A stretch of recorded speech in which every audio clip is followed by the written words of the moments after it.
নমস্কার বন্ধুরা, আমি প্রণবেশ আর আপনারা দেখছেন টেকনিক্যাল প্রণবেশ ইউটিউব চ্যানেল। তো বন্ধুরা, আজকের কি বিষয় নিয়ে আলোচনা করতে চলেছি থাম্বনেল দেখে হয়তো আপনারা আজকে ক্লিয়ার বুঝতে পারেন। তো বন্ধুরা, আমরা অনেকেই ভোটার কার্ড ডাউনলোড করতে পারি না। তার কারণ কি না, মোবাইল নাম্বার যোগ থাকে না, বা যোগ থাকলেও সেটা অন্য কোনো মোবাইল নাম্বার যোগ আছে। তো সেক্ষেত্রে পিডিএফটা ডাউনলোড করতে খুবই সমস্যা, অরিজিনাল পিডিএফটা ডাউনলোড করতে খুবই সমস্যার সম্মুখীন হতে হয় আমাদের সাইবার ক্যাফে বন্ধুদের বা যাদের ব্যক্তিগত ভোটার কার্ড কাজ করতে চাইছেন তাদের জন্য। তো ভিডিওটা থাকছে তাদের জন্য। তো কিভাবে আপনি 1 মিনিটের মধ্যে ভোটার কার্ডে মোবাইল নাম্বার যোগ করবেন, কিংবা কোন মোবাইল নাম্বার যোগ আছে সেটা চেক করবেন, বা আপনি যে মোবাইল নাম্বারটা যোগ করা আছে সেই মোবাইল নাম্বারটি পরিবর্তন করবেন। তো সম্পূর্ণ বিশেষ প্রসেসটা এই ভিডিওতে স্টেপ বাই স্টেপ আমি দেখাতে থাকবো। তো দয়া করে ভিডিওটি স্কিপ না করে প্রথম থেকে শেষ পর্যন্ত দেখতে থাকুন, তাহলে হয়তো আপনারা পুরো ব্যাপারটি বুঝতে পারবেন। তো আজকের এই ভিডিওটি বানানোর রিকোয়েস্ট এসেছিল অনেকের কাছ থেকে। তাদের মধ্যে উল্লেখযোগ্য আমাদের গঙ্গাসাগর ব্লকের বঙ্গীয় গ্রামীণ ব্যাংকের সিএসপি এবং একাধারে আধার সেন্টার, একমাত্র আধার সেন্টার বলবো এখন, একমাত্র আধার সেন্টারের সুপারভাইজার স্যার আমাদের দীপঙ্কর পাল মহাশয়ের কাছ থেকে আমাদের দাদাকে সবাইকে অনেক অনেক ধন্যবাদ জানাই। তো চলুন শুরু করা যাক ভিডিওটা শুরু করার আগে আরেকটা কথা, যেটা যারা আমার চ্যানেলে নতুন এখনো সাবস্ক্রাইব করেনি, প্লিজ আমাকে সাবস্ক্রাইব করুন এরকম আলো ইনফরমেটিভ ভিডিও পেতে। আর যদি ভিডিওটি ভালো লেগে থাকে তাহলে অবশ্যই লাইক কমেন্ট স্যার অবশ্যই করবেন। তো চলুন শুরু করা যাক। প্রথমে আপনাদের যেটা করতে হবে, আপনাদের যে এই ভোটার পোর্টালে যে লগইন আইডি পাসওয়ার্ড আছে সেটা দিয়ে আপনাদের লগইন হয়ে যেতে হবে। তারপরে সিম্পলি এসে আপনাদের এই ভোটার ই অ্যাপিক ডাউনলোড অপশনে এসে ক্লিক করতে হবে। ডাউনলোড করার পরে এখানে ডাউনলোড অপশনে ক্লিক করার পরে মোবাইল নাম্বার যোগ আছে কিনা সেটা প্রথমে আমাদের চেক করতে হবে, বা যোগ আছে কিনা, বা থাকলে কোন নাম্বারটা যোগ আছে সেটাও চেক করবো। তো দেখুন, এখানে আমি সিম্পলি ভোটার নাম্বারটা দেওয়ার পরে এখানে রাজ্য সিলেক্ট করবো। সিলেক্ট করার পর সার্চ অপশনে ক্লিক করে দিলে কিন্তু আমাদের সামনে তার নাম, বাবার নাম, স্টেট এবং তার যে এসি সেটা দেখিয়ে দেবে। এখানে মোবাইল নাম্বার, ইমেল আইডি যোগ থাকলে এখানে কিন্তু দেখিয়ে দিত। যেহেতু এখানে নেই কিছু, তাহলে সেক্ষেত্রে মোবাইল নাম্বার যোগ নেই বলে আমার মনে হয়। তো আমার মনে হয় না, এটা মোবাইল নাম্বার যোগই নেই। আবার যে যাদের ক্ষেত্রে মোবাইল নাম্বার যোগ থাকবে তাদের এখানে মোবাইল নাম্বার যোগ দেখাবে। ধরুন দেখা যাচ্ছে এখানে কোনো একটা মোবাইল নাম্বার যোগ আছে, তার 7 ডিজিট দেখাচ্ছে, সেই মোবাইল নাম্বারটাও আপনি পরিবর্তন করতে চাইছেন, বা যোগ নেই এবং পরিবর্তনের ক্ষেত্রে কাজটা খানিকটা একই। তো এক্ষেত্রে আমাদের কি করতে হবে?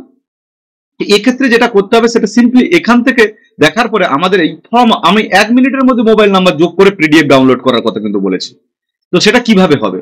তো সিম্পলি এখান থেকে আপনারাই ফর্ম অপশন দেখতে পাচ্ছেন, প্রথমে যে অপশনটা ফর্ম অপশনের উপরে ক্লিক করে দেবেন। ক্লিক করার পরে এখানে সিম্পলি এখানে অনেকগুলো ফর্ম আছে, তার মধ্যে এখানে 8 নম্বর ফর্ম যেটা দেখবেন 7-এর আগে এই 8 নম্বরটা, এটা কিন্তু 8 নম্বর ফর্ম ওভারসিজ, এটা নয়, সেলফ কারেকশন অনলি, এটা নয়। এখানে আপনি 8 নম্বর ফর্মটাকে ক্লিক করবেন। ক্লিক করার পরে এখানে আধার ইলেক্টর দেবেন এবং দেওয়ার পরে আপনি কি করবেন, এখানে আপনি ভোটার নাম্বারটা দিয়ে দেবেন। ভোটার নাম্বারটা দেওয়ার পরে এখানে আপনার ডিটেলস চলে আসবে। ডিটেলস চলে আসার পরে এখানে সিম্পলি ক্লিক করে দেবেন। ক্লিক করে দেওয়ার পরে এখানে অনেক কটা অপশন পাবেন, দ্বিতীয় অপশনটিতে আপনি কিন্তু ক্লিক করে দেবেন। তারপরে ওকে করে দেবেন। ওকে করে দেওয়ার পরে সিম্পলি একদম নিচের দিকে চলে আসবে, কোনো দিকে মাথা ঘামাবেন না, সিম্পলি নিচের দিকে আসবেন। আপনার যদি সবকিছু ঠিকঠাক থাকে, শুধু মোবাইল নাম্বার যোগ বা পরিবর্তন করতে চাইছেন, সেখানে মোবাইলের উপরে ক্লিক করবেন। ক্লিক করার পর এখানে যে মোবাইলটা আপনি যোগ করতে চাইছেন, আমি এখানে একটা মোবাইল নাম্বার যোগ করতে চাইছি, আমি এই মোবাইল নাম্বারটা দিলাম। দেওয়ার পরে নেক্সট করে দিলাম। নেক্সট করে দেওয়ার পরে এখানে ডেটের জায়গায় আপনি যেখান থেকে বসে কাজটা করছেন সেই জায়গাটার নাম আপনি এখানে সিম্পলি লিখে দেবেন। লিখে দেওয়ার পরে নেক্সট করবেন। নেক্সট করার পরে আপনি কি করবেন, এখানে ক্যাপচা কোডটা বসিয়ে দেবেন। ক্যাপচা কোডটা বসিয়ে দেওয়ার পরে মোবাইলটা কিন্তু হাতের কাছে রাখবেন, তার কারণ মোবাইলে কিন্তু ওটিপি যাবে। পিডিএফ ডাউনলোড করতে গেলে 2বার ওটিপি যাবে, শুধু মোবাইল নাম্বার যোগ করলে 1বার ওটিপি যাবে। অর্থাৎ যোগ করার জন্য 1বার ওটিপি যাবে, ডাউনলোড করার জন্য 1বার ওটিপি যাবে।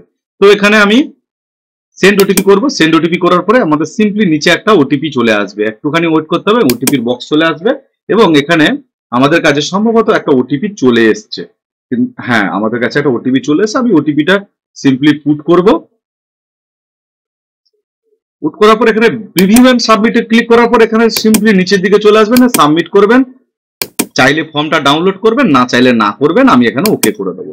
ওকে করে দেওয়ার পরে আমি সেখানে ভোটার নাম্বারটা কিন্তু কপি করে রেখেছিলাম। এখানে আবার ডাউনলোড অপশনে যাব, ডাউনলোড অপশনে যাওয়ার পর আমি এখানে ভোটার নাম্বারটা পেস্ট করব, পেস্ট করার পর আবার আমি রাজ্য সিলেক্ট করব এবং রাজ্য সিলেক্ট করার পরে কিন্তু দেখবেন ঠিক সেই ব্যক্তির দেখেন মোবাইল নাম্বারটা যোগ হয়ে গেছে। এই লাস্ট 4 ডিজিট কিন্তু আপনার যে মোবাইল নাম্বারটা যোগ করেছি সেটা দেখাবে। তারপর এখানে আপনি আবার একটা ওটিপি পাঠাবেন, যদি ডাউনলোড করার হয় পিডিএফ, অরিজিনাল পিডিএফটা ডাউনলোড করা থাকে তাহলে আপনি এখানে সিম্পলি ওটিপি সেন্ড করবেন। পুরো কাজটা করতে আপনার হার্ডলি 2 থেকে 3 মিনিট যাবে আপনি যদি এক্সপার্ট হন কম্পিউটারে, আর যদি একটু স্লো হন তাহলে আপনার হয়তো 4 থেকে 5 মিনিট সময় যাবে, কিন্তু আপনি করতে পারবেন। ভিডিওটি অনেকের কাছে জানা, অনেকের কাছে জানা নয়, যারা জানে না বলে মনে হয় তাদেরকে সবার কাছে শেয়ার করুন বেশি বেশি করে। এখানে ভেরিফাই করবেন, ভেরিফাই করার পরে আপনার এখানে পিডিএফ ডাউনলোডের অপশনটা চলে আসবে। আর আরেকটা কথা বলবো, যারা এরকম ধরনের কন্টেন্ট বা সিএসপি বঙ্গীয় বিভিন্ন ধরনের ব্যাংকের সিএসপি লোকেশন সম্বন্ধে জানতে চান, তারা অবশ্যই আমার টেলিগ্রাম চ্যানেল ডেসক্রিপশনে আছে, সেটা যে জয়েন হয়ে যান, সেখান থেকে অনেক উপকৃত হবেন। এখানে সিম্পলি ডাউনলোড অপশনে ক্লিক করলে আমাদের সামনে এইভাবে পুরো পিডিএফটা কিন্তু চলে আসবে।